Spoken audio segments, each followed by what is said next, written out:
All right, welcome to the latest episode of the Dan Time Podcast. I'm your host, Dan McCardle.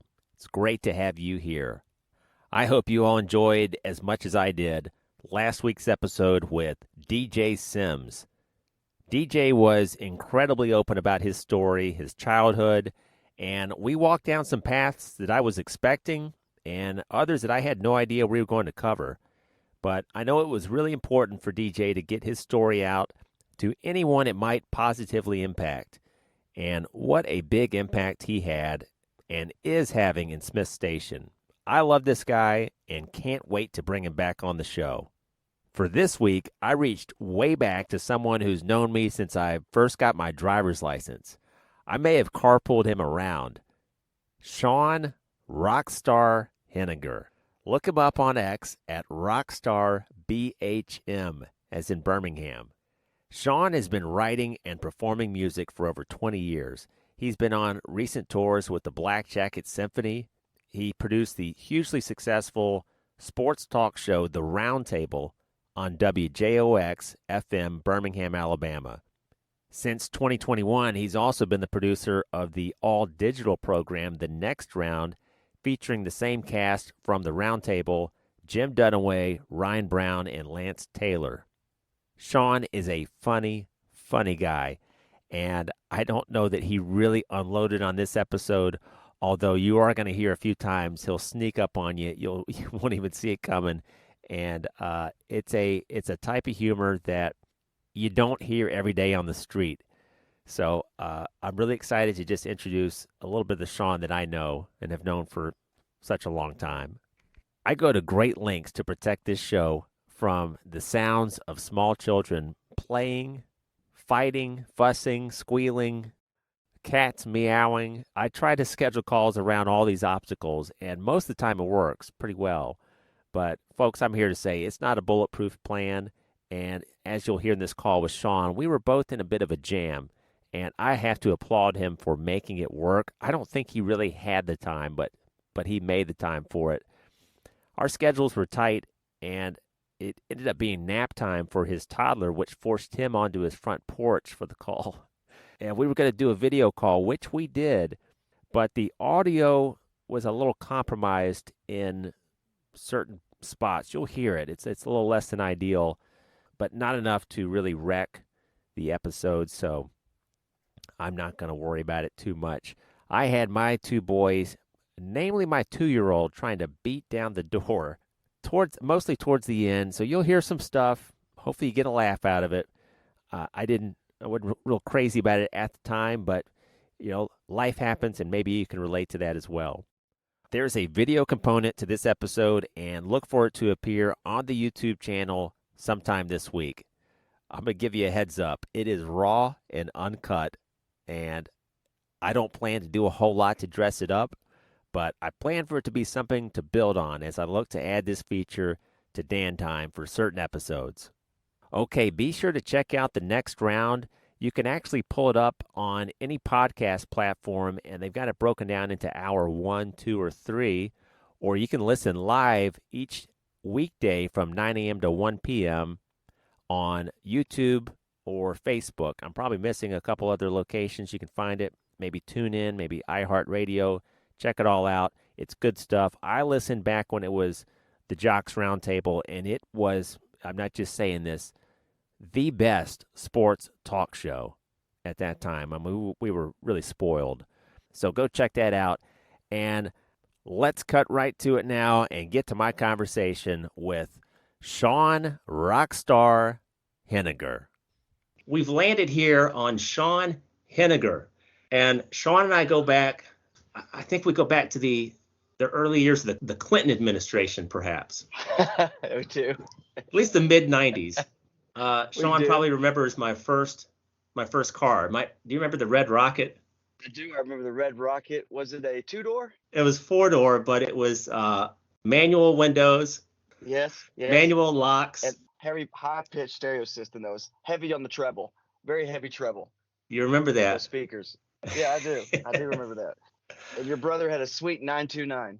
Yes, he did. I missed the 929. They don't make them like that anymore.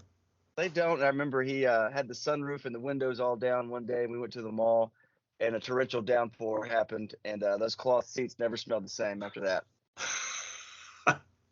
Seems Can I like ask just you a question? yesterday. Can I ask you a question, Dan? Yeah, go ahead, How Sean. many Dans did you go through, Danielle's, and maybe you had a few Donnies? How many Dans did you go through before you decided to go, like, maybe that having only Dans is not going to work out? Well, I'm still pursuing as many Dans as possible. What happens, folks, and I think I mentioned this on the first episode with Jim Powell. Actually, I started with Jim. Hello, Jim. You get turned down a few times in an enterprise like this. You get people who either don't officially decline your invitation. You do get people who say thanks but no thanks, or hey, listen, I appreciate it, but I'm busy right now. So I have not had as many Dans as I'd like, but it's going to continue. I have had, let's see, we had Dan Weinrib, then we had Okay. Dan Lindemann, then we had Danny Uh-huh. Zimmern. I think we had about 4 in a row of Dan or Danny. And then we broke it up with a Chris and a Vic, and then we had, I think we've had another run of 3 or 4. Well, why don't you just change the rules to be as long as the guest knows a Dan, because you can have Dan Cortez. Sure, he's not busy right now. Dan Levitard, Danny DeVito, Don Johnson, and just mispronounce his name as Dan. What about Dan and Dave from the '92 Summer Olympics? Okay, we're showing our That whole age now. Yeah, the huge campaign that Dan and Dave were going to rule the world. I don't think Dan even got to compete. I didn't think he qualified. So it was only Dave. After that That's correct. huge Nike promotion, Dan didn't qualify. So I think Dan O'Brien was his name. Get Dan O'Brien on. Yeah. So really the evolution is taking shape here. And my wife, Natalie, even suggested that ultimately the theme of the show needs to be the guest and what they do with their time. How do they use their time? How do they not use it? I'm kind of in agreement with that too.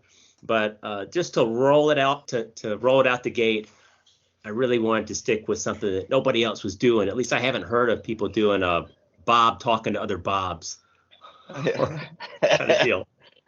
But it'd be bad if your name was like Namesh or something.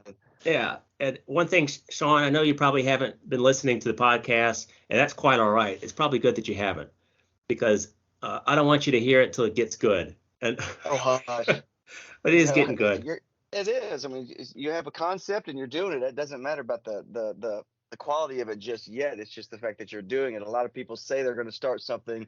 One day I'm going to start a podcast, and it's going to be but I give you kudos for even getting more than 3 episodes deep, because most people are like, I did 2, it didn't really stick. I wasn't getting as much listeners as I thought I was. Just didn't like doing it. I wasn't enjoying it, so I just quit. So kudos for that.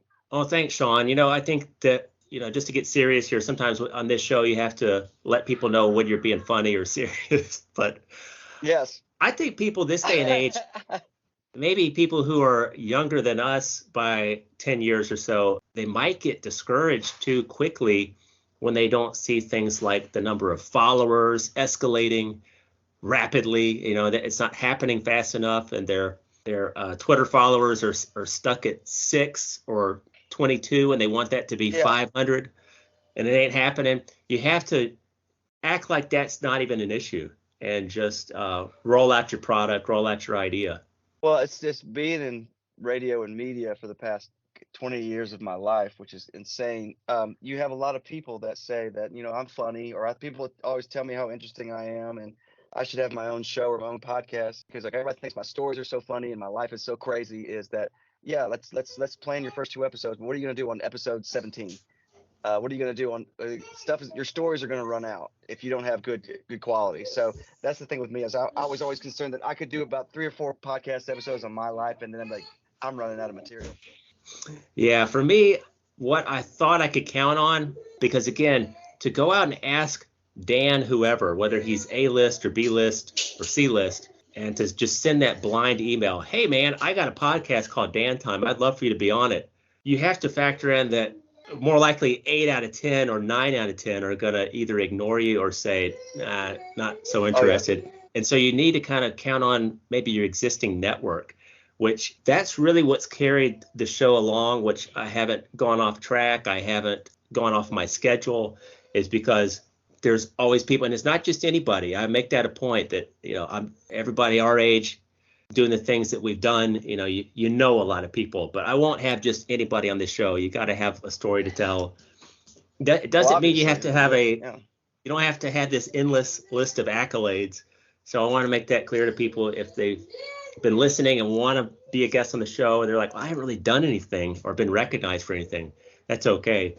You can still be a guest. But yeah, Sean, I think it's just, and you could speak to this, just sticking with something. Relationships take a lot of work. Yeah. Changes in your household take a lot of work. I mean, we've had 3 children. I remember what it was, the stress was like when we had the first and then the second. Oh yeah, and then now. And I remember when I first met my wife and things that seemed a little stressful then. It's like that was absolutely nothing. But just, I think, I don't want to generalize that people give up too soon, but. Well, no, there's just stress of everyday life where it's all relative to what your stress is. Your 3 kids to my 1 kid. I'm super stressed, but I can't imagine what your stress is with 3 kids. And then you say you go back to how stressed you were with your first kid. So I got one that's constantly on the move. We constantly have to keep entertained, that will not sit still. And then I know a woman that had a toddler with triplets. So having triplets and a toddler, I go, okay, I have no room to complain about how stressed and overwhelming my day is, because it's all relative. It's what you think about, like, because with you with three, I cannot imagine having 3, because I'm outside right now doing this because he just woke up from his nap, and he is a bat out of hell when he's up from his nap. He's running everywhere. It's all relative, and it's hard to get. I'm a musician. I would love to record some stuff and some ideas I have and write some more things, but it's amazing how people adjust their lives to pursue what they love. And it hadn't been an easy transition for me. Inside the house is pretty much off limits when my son is around to do anything creative, because we don't have the silence for it. So I admire you for trying to do a podcast with 3 kids at home. That's admirable. That's determination. Well, I'm glad you brought that up, because it was something I've been thinking about. If you're a creator of anything, whether that's art, or you're a sculptor, or you're a screenwriter, or you write music or play music, and I don't know if my microphone can pick up my 2-year-old crying on the other side of the door, but Sean, pretty awesome. Sean, do you think it's particularly challenging for someone like yourself, where the wheels are always spinning and you've got this great idea, and then, oh my God, I got to go change a diaper, or I can't work on this right now, and I might lose that moment that I had. I know it's very frustrating for me, and I have to find ways to deal with it. Well, you're dealing with it right now, and I admire that. But see, I feel that, like, my wife and I split it 50-50, where sometimes, like, if it's my turn to rock at night and it's her turn to rock, like, I use that 45 minutes to get whatever I can done, if it's a piece of work or something else. I can't do anything creative in the house right now. And hopefully when he gets older, I'll be able to have, like, the door closed whenever this door closed, Dad's working. But right now it's just, there's no boundaries with him. He goes in the bathroom with you. He cries. He'll throw himself on the floor if you take away a spoon. So we're just at that phase where I just gotta, everything creative I do has to be outside of designated square of where I live. And you just have to adjust to that. And then, I do some creative stuff on the show where I have to come up with comedy bits every Friday during football season. And I end up just doing those after hours at work, because that's the only time where I can kind of have a quiet moment where I'm not worried that somebody has dropped a D in their diaper and have to change them. So, it's just constant stuff like that. It's hard, but again, it's all relative, because there's somebody else doing. And it's just amazing that you have these musicians that they also have, like, full-time nannies that they're clearly, hey, I have this wing of the chalet that I use for writing. So don't come in here, and I'll see my kid on Tuesday. We don't have that. I wouldn't want that, but we don't have that ability to do. And I understand. I wish I could do more, but then I don't have. I think if I had, it's sad, because if you get that alone time, my inspiration was, God, I got an hour alone. I think I'm going to lie down and or I'm going to catch up on some laundry. Like, my wife and I say, like, we have not watched a TV show or a movie in probably a year. All we do is watch Coco Melon and Blaze and Paw Patrol, and it's just like I don't know, when somebody talks about Succession, I was like, I missed the boat, because we just don't have time to watch it. So I used to go to movies all the time. I used to read books all that's out the window. I have to be on tour on a bus to download a program or read a book. And so it's just that stuff where you're loving what you got with a kid, but then like he's taking a lot of stuff away that you used to be, I guess, selfish about. Sean, it's funny you mentioned that. Last night I mentioned to Natalie, I said, hey, honey, do you want to maybe try to get a babysitter? Like we mentioned this babysitter that we use. I said, do you want to have her come over for 2 hours one night while we're here, just so we could go back in the bedroom and watch a movie from beginning to end? And I thought she was going to say, no, that's ridiculous. And she said, no, yeah, we could try to do that. Yeah, I'm a babysitter while you're. It's a great idea, but only the kids can't know that you're in the back room, because if they know that, they can get tattled on the other one. Like they're gonna supersede the babysitter, just run to your bedroom door and just start banging on. So if you can kind of sneak in there and say, hey, to fool your children, like to get to do the fake, get in the car, like, okay, we're going to another city for another couple of hours, and then just kick the back door back into your bedroom and just try to be quiet. The lengths you have to go to, but I totally understand that. That's a good idea. Our house is so small, he would know we're here. Like we have this teeny tiny ranch house. Like you hear a toilet flush, the whole house. So there's no way we can do that. But that's a great idea. Kudos to Natalie for thinking of that. No, you thought of it. Kudos to Natalie for accepting the offer. Well, we haven't done it yet, but I think that we can probably line this up in the next week or so. I mean, we used to watch shows on Netflix or, gosh, even stuff on ABC, not like sitcoms, like family sitcoms, but there was Timeless. Remember that series, Timeless? She used to call it Executive Decision. It's actually Designated Survivor. About 3 or 4 chances. Oh, so let's start with Kiefer Sutherland and end it with another guy. Yeah, I saw that one too. Like I used to go to movies all the time too, but I can't tell you the last, not even a kids movie, because our son's too young for it, but I can't say the last time we were at a theater to see a movie. I can't remember. Yeah, it's just one of those things. Warren, my oldest, he's going to be 6 next month, and he's at an age where we've gone to the theater a couple times, and he really enjoys that. And so you got a few years to go, but when you can take your kid to the movie theater, it's a fun experience. And show him the new Saw movie and like really get into that, because it's Halloween, right? You gotta show him a good horror flick. Right. Yeah. What do you, for Halloween, when you have a baby, how old is he now? He's 17. He's about to be 18 months, so a year and a half. A little small for a costume, or do you have? I had an idea of what we could do.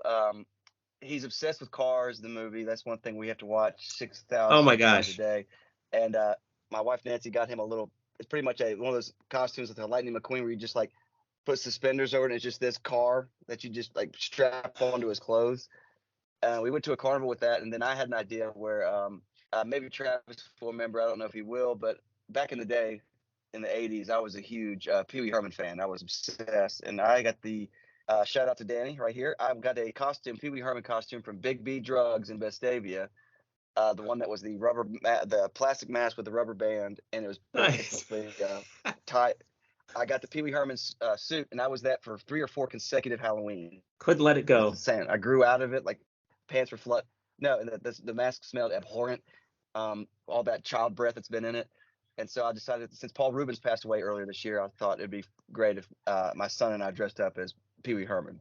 We're seeing if we can do it. I don't know if we can pull it off, but there's not many 17-month-old options for a little gray suit that's not like $200. So we're gonna try that, and he's gonna be miserable. Last year he was Charlie Brown because he was just at 6 months old when he was his first Halloween, and we were in the stroller just walking around, and he was over it. I think he was sick too. That's another thing is once the daycare started, we are sick every week with some new strain of a flu or bug or cold or stomach virus. So that's been fun, that adjustment period, especially with your voice is your source of income. What are you gonna do? Sean, I literally can't believe everything that you're saying is extremely and immediately relatable. Like Cars, Warren was obsessed with the movie Cars for 3 years. I mean, he still likes it. He doesn't turn it on all the time, but and then the illnesses, the colds, the disgusting runny noses. It's always a runny nose, and it's dry too. Like it's dry. It's gross. As a parent, you will get sick. You cannot avoid it. You cannot wash your hands enough. You can't clean all the little surfaces and the little things they touch, the doorknobs enough. Forget about it. You will get sick. I've been sick all week. This is the best that I've felt, and I was a little worried about how it's going to sound, but this is like the back end of a bad cold. It's they're awful. uh, I get them all the time. And it what's is. crazy about cars is that Warren Cord is my son's name's Cord, and he loves 1 and 3. Absolutely pays no attention to part 2. Will not even give it a shot. We watch 1 and 3, or over and over and over. We try 2 like 5 or 6 times. He just checks out. He will not focus on 2. It's weird. And he It's loves those little Disney short. Part 3 is is where McQueen is now the mentor. Old man. Yeah, and he's got a protege driver, the yellow car, I think. And then part 2 is where they're in France, maybe. It's like a James Bond spy film. Like it's I think Michael Caine's in it. Well, they go to Hong Kong. I absolutely love Mater because I've been forced to watch this movie so much. It's like, when you're just a captive to a movie, and over time, it's not like Stockholm syndrome where you fall in love with your captor, but you're like, well, I guess I'll find a favorite character in this movie. And so Mater is like, I actually legitimately love Mater. And that scene where he's the waiter, I think it's in part 2, and he has no disguise at all. Yes, I don't think. Yeah. And he tries to like play it off like it's not him. Everything he does is hilarious. The part in part 1 where he says it's the "You're my best friend" scene. I can't reenact it, but it's just I love him. I knew I made a good choice. In what? What? My best friend. Yeah. Well, see you later. Can you get me a ride in one of them helicopters? Queen and Sally. I had a KIGFINC. He says that what's the line we always get is I used to pay attention to this girl named Doreen. She looked like a Jaguar, but she was a truck. I used to bump into her just so I could spoke to her. What are you talking about? I don't know. Yeah, I've seen it enough. Okay, Sean. All right, so I've gone long enough in the discussion without kind of, and I may go back and do an intro. With this being a video call, I may just run it just how it is. But usually I do an intro where I kind of go over where you came from and why you've been selected for Dan Time. Well, selected and accepted the invitation. Oh, thank you. Yes. So, for as long as I can remember, you've been a performer of some sort. Yeah.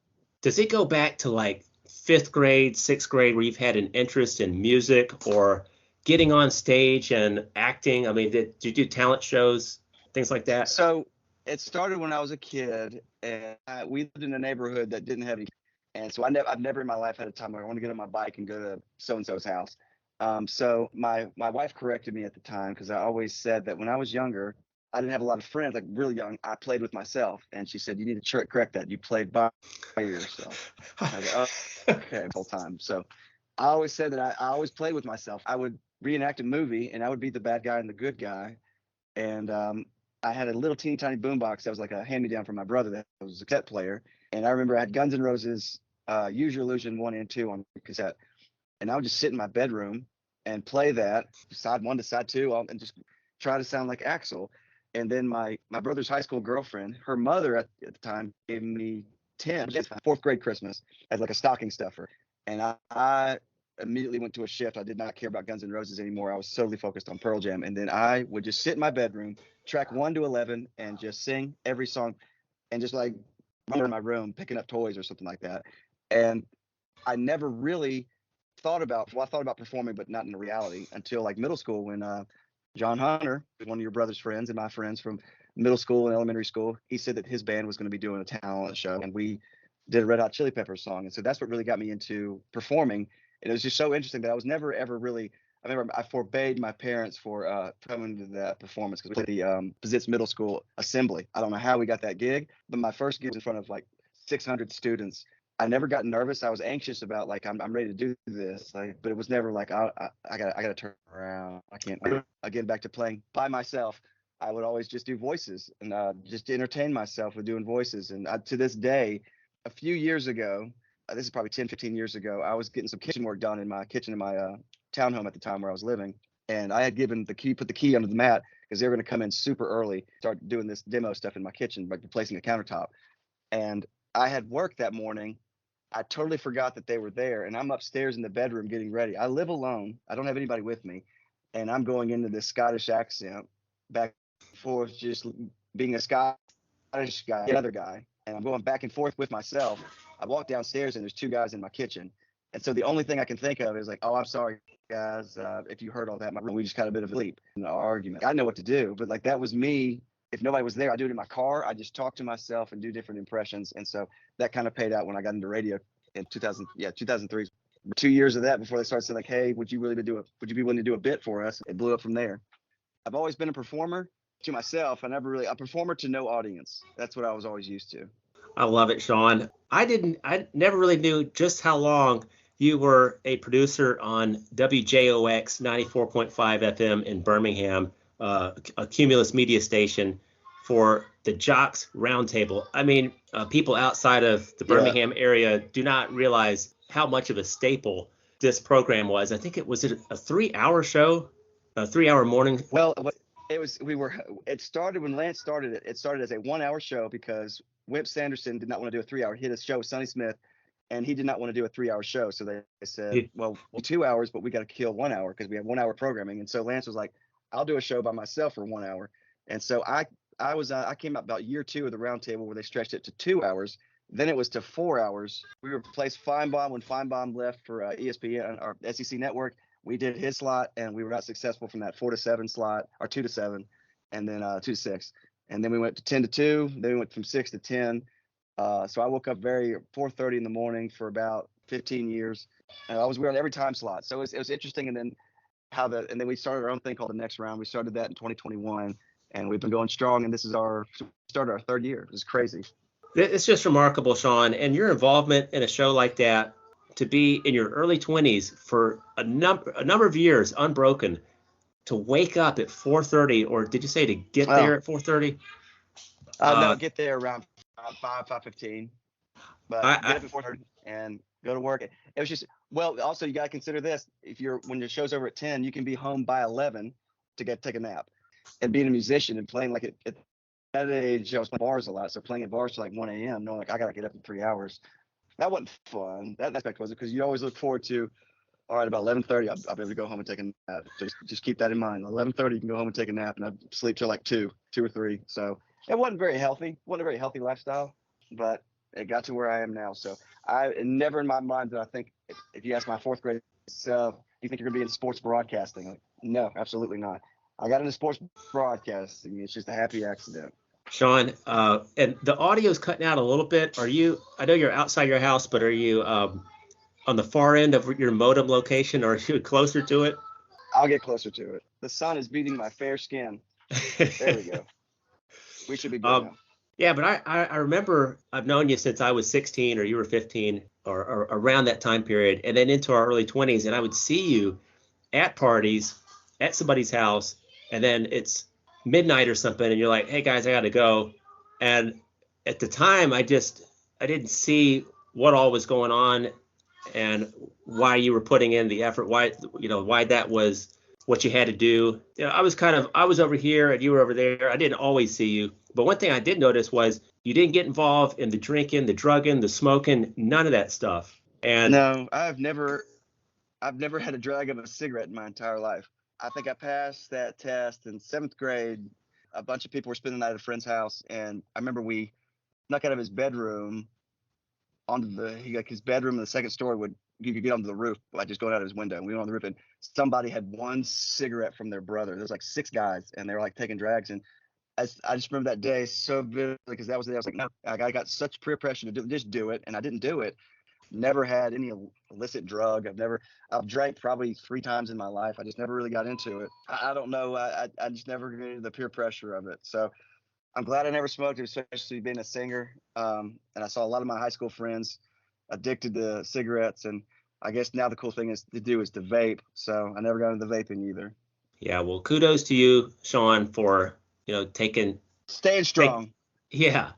I had a question I was going to ask a little bit later, but I kind of want to drop it now. When you look back, you look at where you are and where you were, where you used to be, your favorite version of your past self. And I've got 3 periods here. 2nd grade, Okay. 6th grade Okay. Sean, or 25-year-old Sean. I know last place would be 6th grade. 6th grade was absolutely Yep. miserable. Yeah, me too. I mean, like that. I was at the height of being bullied. I had an afro.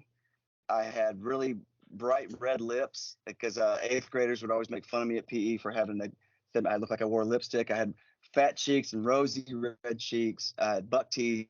I was pale. I didn't have the best body. Did not get any attention from any girls, and I was afraid of girls. So every day, and I was not doing well in school. God, 6th grade was awful. 2nd grade or 25. That's a close tie, I guess. I would say 25. I'll go 25 and then 2nd grade and then 6th grade in a very, very distant last. 25, I was probably still doing a bunch of bar shows like every weekend, but I was single, pretty much doing my own thing, whatever I wanted to do, whenever I wanted to. I'm one of those guys, I don't care. I can go eat by myself at a restaurant. It doesn't bother me. I would go to a movie by myself. It doesn't bother me. And I would do that constantly. Seems like a very lonely presence, but it was I mean, I would go take vacations by myself. Like whenever we did SEC Media Days that week, it was such a stressful week for me. I just let it get to me so much. I would take that next week off and I went to Pensacola Beach. My parents had a little condo down there, and I would go by myself, and my feet would not touch the sand. I would stay on this little balcony they had, and I would read.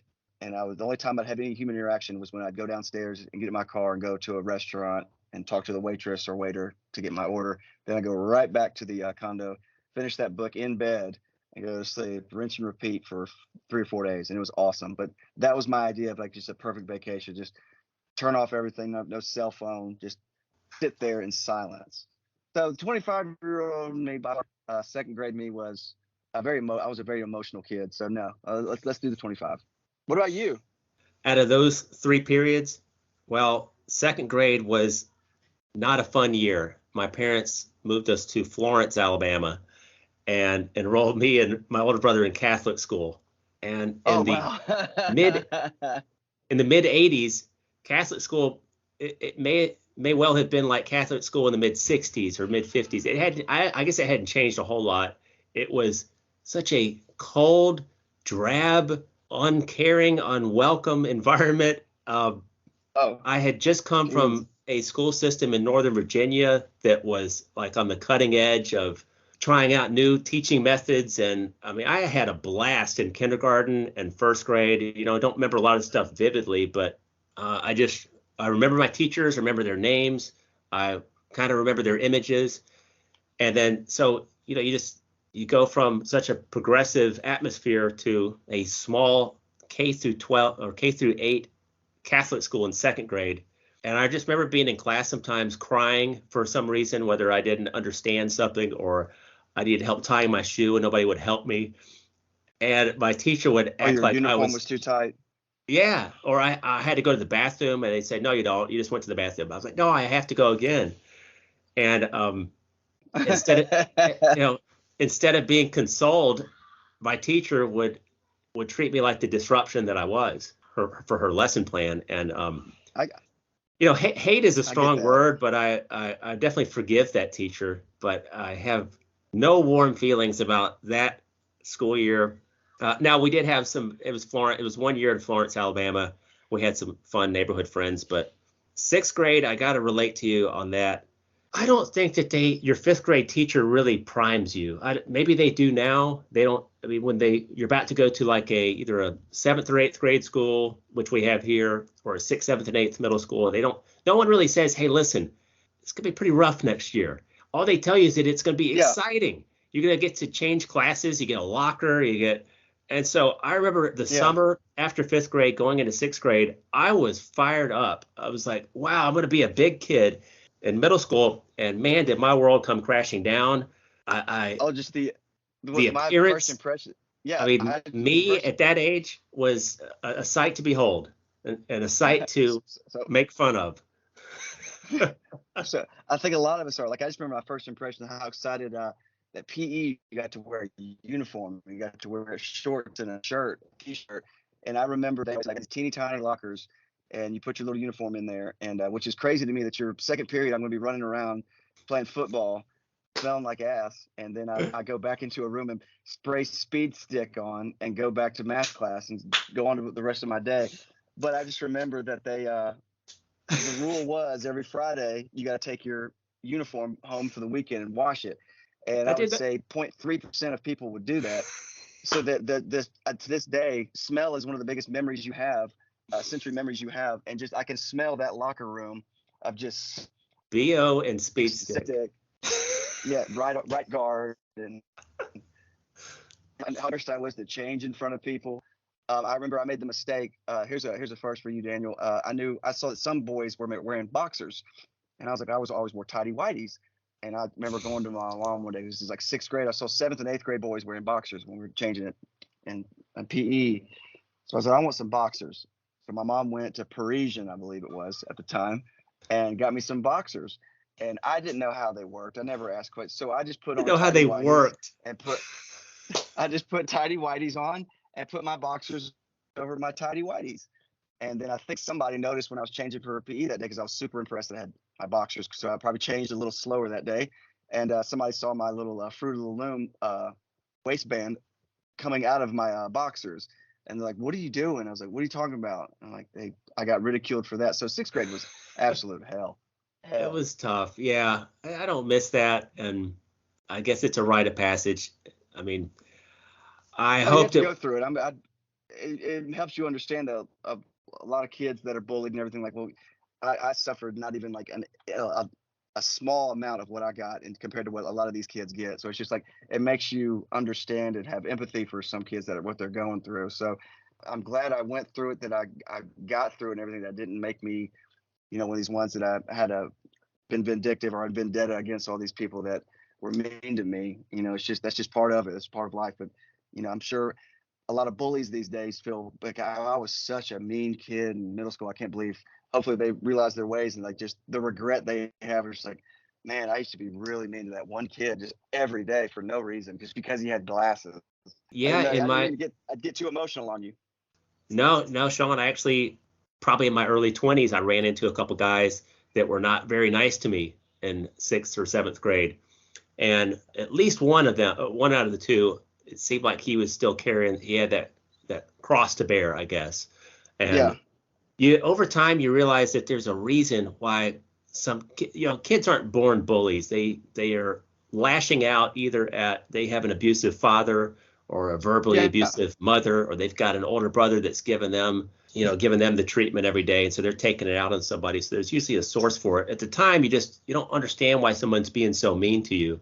But I like what you said about what we went through. It all began and ended at that school. In that Yeah. you really didn't even think about like, oh, the whole town knows about what happened. It's just kind of what in the halls of that school. Oh But yeah. kids now, it's like there's the whole online component to it. Oh yeah.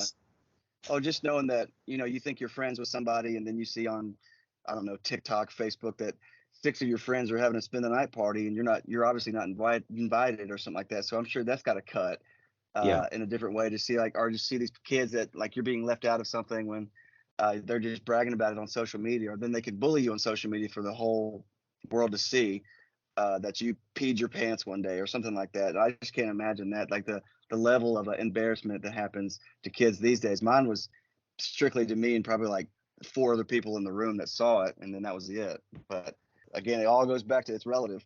Kids are going through far worse than what we ever went through. Yeah.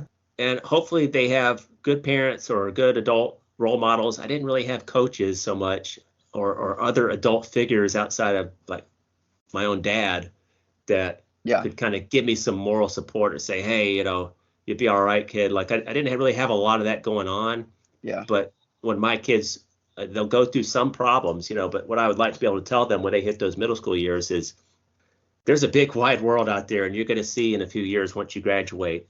My eyes open up to so many experiences and growing my network of friends and professional contacts once I got out of high school. And then once I went to community college, UAB, et cetera, and just went from there. Kind of forgot all about, I didn't forget all about the stuff, but it just didn't matter. It became very, very small. Yeah. Oh yeah. Yeah. Oh, Um, it's a much bigger deal when it happens, but it's a much bigger deal to you when it happens. But then you do kind of forget about it or like laugh like I can't believe I waited on that so long. I just thought about that so long. I remember I cried in my room for a whole day. Like in the a grand scheme of things, that was nothing. But at the time, it was your whole world. It's like when you break up with your first middle school girlfriend, like your world is over. It's just so fun to think about now. Like God, I really had nothing to be stressed about at all. I didn't even wear deodorant. What? well, Sean, that was a great subject. I didn't know we were going to hit on that one, but I think it's very important, and I'm glad that you and I were able to share some experiences there. Hopefully, this is of some value to our listeners Yeah. because it's just more relevant than ever. But kids get through it if they have a good support network. And again, bullying and that type of behavior usually comes from, I think it was Jerry Springer of all people. He talked about the guests that he used to have on his TV show. And it would say like, well, why did you always have this, like these white trash, just like these types of people? Why did you focus on them? And he said, well, when I got them on my show and I asked them a question, that was probably the first time for a lot of these people that anybody asked them what they thought about something and then allowed them to give a True. response. Just that. True. And that really needs to go on in households more often where like a parent can ask a child, what do you think about this? Whether it's, what do you think about the subject you're studying in school? Or if they have an awareness of some event in the world, what do you think about what's going on? Yeah. So yeah, I Yeah. thought It's that a good was. point. All right, Sean, going back to you as a performer for many years. Now, you've played various venues for a number of years. Is that your real passion, would you say, is playing music? Yeah, well, it shifts, but it shifts. Like I was always a musician first, and I got a job at the radio station to kind of have two jobs. To like, hey, this will be my day job, and I'll play music at night because eventually I'm going to be on MTV. That's what I'm going to be doing, and still waiting on that. It hadn't panned out just yet, but I feel like this is just the perfect moment for MTV to make a return. But and I had my sense of humor to fall back on again from the bullying and stuff like that, where it was kind of a defense mechanism, but performance was always number one. Musical performance was always number one for me. And I've got to do a bunch of stuff with Black Jacket Symphony. I got to do my first West Coast tour just this past March. We went, I think it was 26 shows in 28 days. It was super intense with that amount of work and to keep your voice up for consecutive days. Where it's one of those things where you go to sleep in Wichita and you wake up in Lincoln, Nebraska for another show. Just never experienced something like that. It was amazing. It was very tiring, but it's just really cool. A lot of repetitiveness of rinse and repeat, where your bedroom is this little bunk in the bus, and you have two outlets that you charge your devices on, and you have a pillow and a blanket, and your suitcase is under the bus, and that's your home for a full month. And it's kind of relaxing to know like this little spot. Everything I have is in this little spot. My toiletries, and you got to rely on a venue's bathroom, and some don't have showers, so you have to forego a shower for a couple of days. But in the long run, it was worth it because it's so cool. Like I've never even been to the state of California, and we played in Bakersfield and Sacramento and somewhere else. But it's just so cool to be able to go to. Never been to Wisconsin. We are Wyoming. We played in Cheyenne. That was really cool. I'm so glad I did because that's something I've always wanted to do, and I kind of get to check that list, check it out on my bucket list. And Sean, there's some just incredible photos. I like people to watch the videos of Black Jacket Symphony as well, but photos of you in action on stage, making that leap Yeah. off one of the rigs or the amplifiers. You guys are running through the entire Rumors album, right? Yeah. So I've done, and when you think of that picture, you think, God, what rock concert is that? That's Fleetwood Mac, man. That's why It's I'm so the guy. cool. Like I'm the guy that was shot out of a cannon. Like the guy that wait, it was too long before he was given an opportunity. So every show, I mean, I just give it 110%, and like I'm bouncing off the wall like a monkey to these songs that are like kind of not like super exciting. I'll give credit to our photographer Rob Harris, who was on tour with us. He would take pictures of every show and post them. And so one day we were doing a sound check, and Patrick Himes is one of the guitarists, and I was on his riser, and I said, I think I'm gonna jump off the riser tonight and jump over a amp. I just don't know when I'm gonna do it. And he missed like the first three shows because he's like, I just never knew, I just never got the timing. And so I said, well, I'll do it for the rest of the tour. I think we did it for like the last 10 shows, and he got some great shots. And it's just that kind of stuff is just real fun. But I've done the Fleetwood Mac, Rumors. I've done Pearl Jam 10. I've done Rolling Stones, Sticky Fingers, and Let It Bleed. And I've done Leonard Skinner's Second Helping. Oh, And what then an I help album. out on the yeah. And then Queen. Not the opera. I do that with the second set. I come out and do with Mark Martel. So I've done like 40 of those shows. And it's been amazing. I've done like probably God now probably 150 shows with Black Jacket, and I've never played to that amount of people in my solo days playing at the local eatery down the street where I'm basically background music. So it's just I don't know you know Mark Martel is. He's the one that does the Queen stuff, and he's sounds just like Freddie Mercury. His voice was on the Bohemian Rhapsody movie. He was doing all the background Freddie Mercury stuff like vocally that for Rami Malek. And so we had a show. We had two shows in Talladega. This is probably 2018. Mark and I had a relationship. We had a friendship. We developed a friendship a little bit over these performing these past 3-4 years. And so we were doing sound check, and he's like, "You drove all the way to Talladega for just this one song to do Under Pressure." And I was like, "I did." And he was like, "That's just crazy." And I was like, "Well, I'll tell you why. Just stay tuned." And so about 2 weeks later, I was playing at a country club in Birmingham at their bar or something like that. And I took a picture. There was one bartender and there was absolutely nobody in the entire room, like not one person. So I sent that picture to Mark, and it's like, this is why I away because I get to perform with a professional lighting system, a professional sound system, and 1,100 people that are like super stoked to see. And you get to perform with these great musicians, and I was like, this is why what one song does, like to still have that hunger as a musician. Like I try to never forget that. And he was like, okay, I get it, I totally understand. I was like, so like I'm literally this is me playing to myself and a bartender right now for 3 hours, and it's very common for what I do. I do it a lot. So I just try to never forget that there's going to be gigs that are just like these tours we did. Sometimes you're just super tired, like, oh my God, we got a show tonight. And it's just like you try to think back to like, okay, what's your alternative? The alternative playing in front of nobody, getting very little pay. So this is what you've always wanted. Suck it up. And so I always try to remember that. And I bet you're thinking about the exposure when you get those calls and someone asks you to go out on the road and do something like that of that size. And Sean, just knowing you, I'm willing to bet when you get on stage and you're, like you said, in Bakersfield, California, Cheyenne, Wyoming, are you thinking, I'm going to give these people something to remember? If they picked me to fill this role, I'm going to Yeah, be, nobody's going to do this like I'm going to do this. you say that, yes, and but also it's a kind of a sense of relief when it's not like local because if it's a local show, people know you and know your personality. For this, it's great because you're doing another band's material, but we're not a tribute band where I'm not trying to be Lindsey Buckingham. I'm not trying to like him. We're just trying to sound like it and then be our own personalities. But what's cool with those shows, nobody knows who I am, so I can almost be this character, super energetic and super into the music and focused and just kind of let loose to a point because you're not like it's not like my parents in the audience and like when they see you afterwards like we've never seen that side of you and it's like you get to unleash that side where never in my life would I if you told me at 15 saying Sean you're going to be playing in front of a lot of people but you're going to be playing Sweet Caroline by Neil Diamond and songs like that I'd be like no absolutely no way but to be in front of and to have a crowd it's all dependent upon the crowd if they're loving it like it's just like all right this song's super cheesy but this crowd this is 2,000 people going ballistic over Sweet Caroline, and I'm leading it. So that was always the motivation and stuff like that. But 15-year-old me would be like, call me a sellout, like you're a loser, and it's like, well, just I tell that 15-year-old version of me, just wait to what you're gonna have to go through, and you'll see why.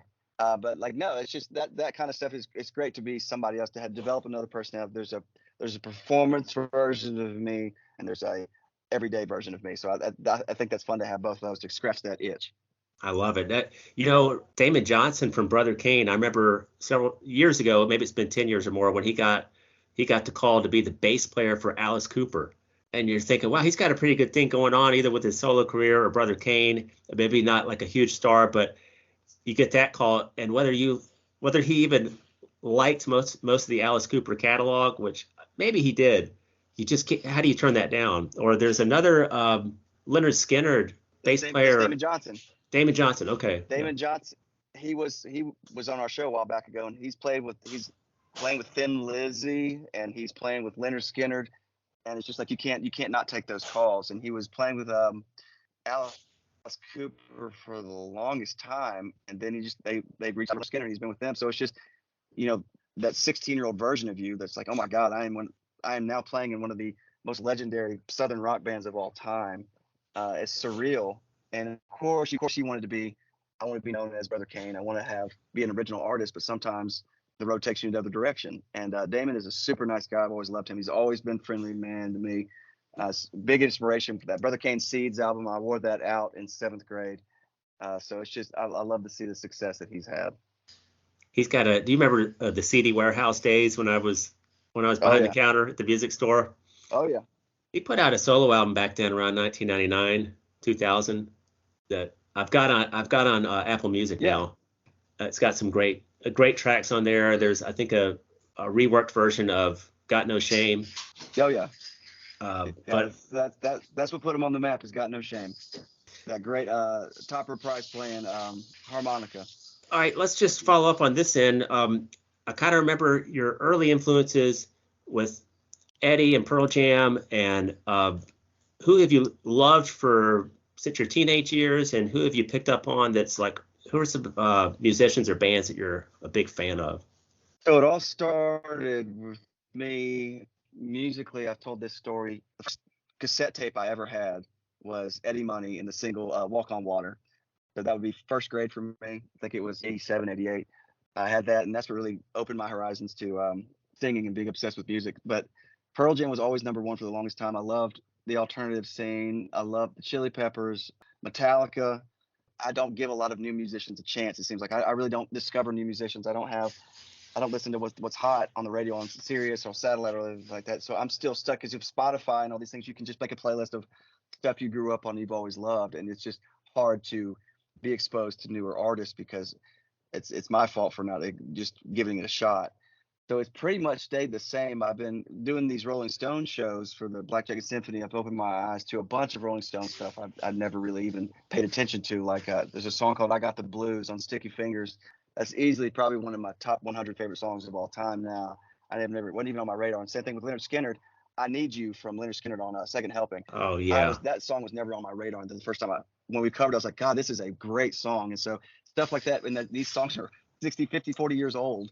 And I haven't been exposed to them yet because I just never gave them the time of day. But there's really nothing that stands out. I'm trying to think of the most recent artist I like, but it's been pretty much Pearl Jam. I love Tool, Radiohead, Oasis. I can do some Pantera. I just can't do the heavy Is that right? stuff. Like, yeah, I can sometimes do. I respect the What hell is out of the Corey slower Taylor. stuff?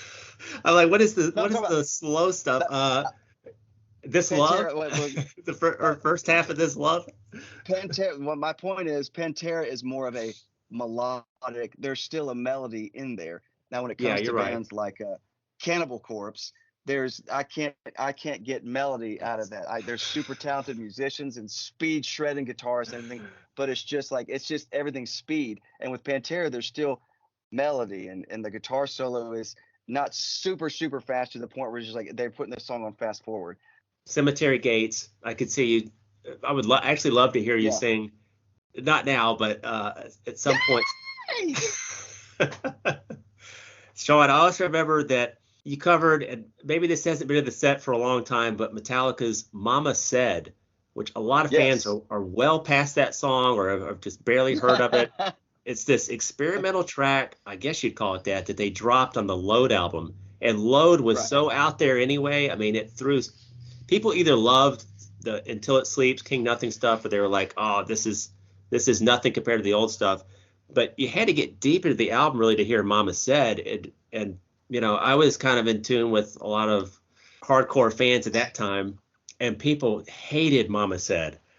But I liked it. I loved it. I think over time, even really longtime fans like that song now. But you did a really good job of it.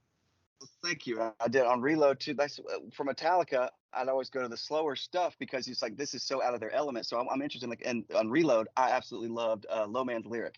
I would play that all the time because I could vocally do that. You're not going to see me doing Hit the Lights and stuff like that.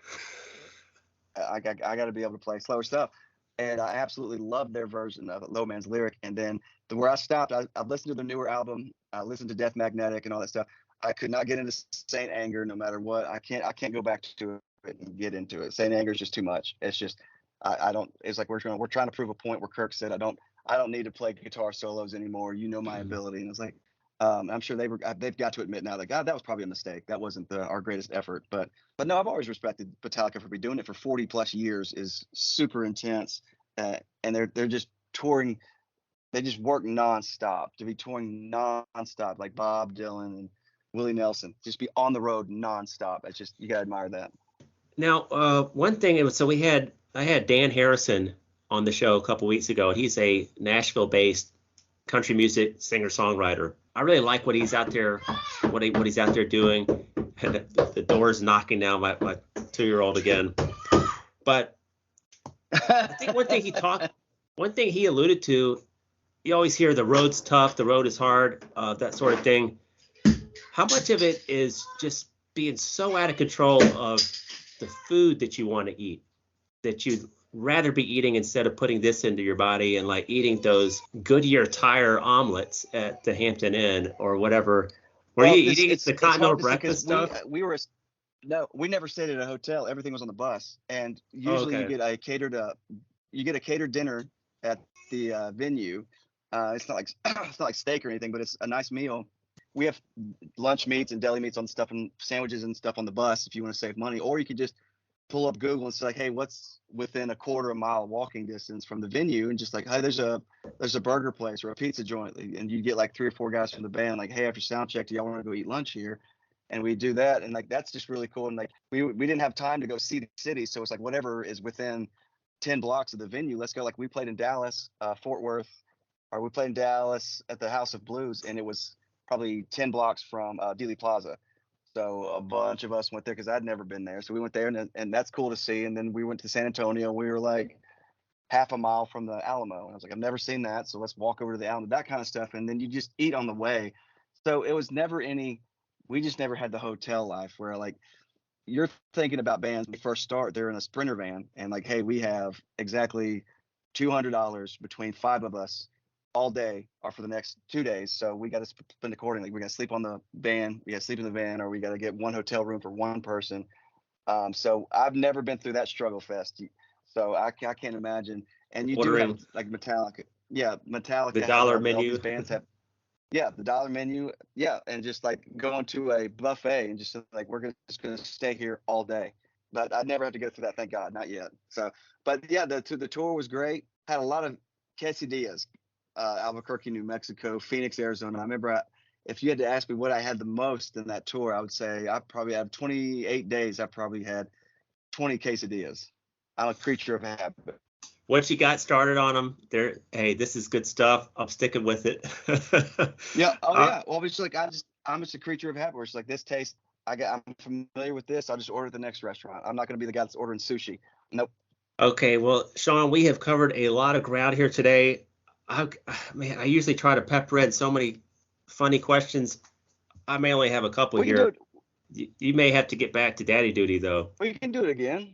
Let's confirm a second episode. A kid banging on my door, too. Okay. Yeah, I'll do another one, no problem. Sean, I have thoroughly. I'll tell you something. Go ahead. I said I have thoroughly enjoyed this. I hope you have too. I know you're like pacing your front porch, and I'm thinking, how many people would he do this for? So. Well, I got 3 more after you.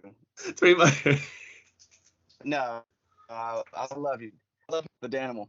So now, good luck with everything. I appreciate you doing this, and I think it's awesome that you're sticking with it and still stick with it. That's awesome. And the guy's even got a sign behind him, so that's how determined he is. So it's about damn time. Can I get one Daniel and the Sean voice just to run us out here?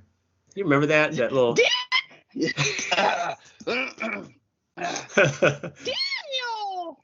Yeah. Whenever I see Daniel, what are you, 6'7"? How tall are you? I'm 6'5". No, I thought you were. Whenever I see a 6'5" individual, and I see that's Dan, and it's a crowded room, I would, no matter if we could be in a church sanctuary, I would always say Daniel, and they would always crack an embarrassing smile on his face. All right, Sean. Well, we'll have to leave this to be continued. Hope you have a great rest of your weekend. And folks, remember, if you got a 17-month-old, a 2.5-month-old, a 14-year-old, and you're losing your freaking mind over this madness, just remember, it only lasts so long. And listen to those You're old right. folks. Listen to those empty nesters who live in those quiet houses and they get to keep the Fox News on all day or the MSNBC on all day. Like that, you will get back to that. You will Yeah. have that time again. So enjoy it. Enjoy the madness and relish the disruptions and, and just lean into it. Okay, Sean, you got to go. I got to go. I I love you, love Dan. Sean Heninger. Be good, man. Let that delivery driver in. My God. Okay. All right, buddy. All right, man. That's it for Dan Time. You guys have a great week. Love you too. Bye-bye. Bye-bye.